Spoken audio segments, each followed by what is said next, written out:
North India வந்தால் இந்த இடத்த மிஸ் பண்ணிடாதீங்க, அவ்வளோ அழகு. வணக்கம் மக்களே, வாழ்க்கை பயணம் சீரீஸில் நாள் 11.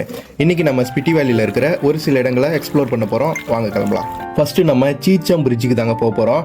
அதுக்கு முன்னாடி நடுவில் ஒரு வியூ பாயிண்ட் இருக்குது, அங்கே போகிறீங்களான்னு சொல்லிட்டு டிரைவர் கேட்டார். சரி ஓகேன்னு சொல்லிட்டு அந்த வியூ பாயிண்ட்டுக்கு தாங்க ஃபஸ்ட்டு போனோம். பனியையும் நம்மளையும் தவிர வேறு எதுவுமே இருக்காது, அவ்வளோ அழகாக இருந்துச்சு அந்த இடம். அதுக்கப்புறம் நம்ம சீச்சம் பிரிட்ஜ் வந்தோம். இந்த சீச்சம் பிரிட்ஜ் பற்றி பார்க்கும்போது 2017 இதை இனாகரேட் பண்ணியிருக்காங்க. சீச்சம் கீபர் இந்த 2 வில்லேஜையும் ஜாயின் பண்ணுறதுக்காக தான் இந்த பிரிட்ஜ் கட்டியிருக்காங்க.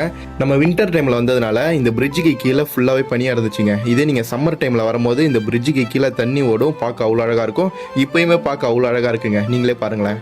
அதுக்கப்புறம் நம்ம கூட இருந்த கேரளா சேட்டன்ஸ் மேலே நிறைய பேர் கேமரா எடுத்துகிட்டு போகிறாங்க, அனிமல்ஸை ஸ்பாட் பண்ணலாம் போகலாமா அப்படின்னு சொல்லிட்டு கேட்டாங்க. சரி ஓகேன்னு சொல்லிட்டு நடக்க ஆரம்பிச்சாச்சுங்க.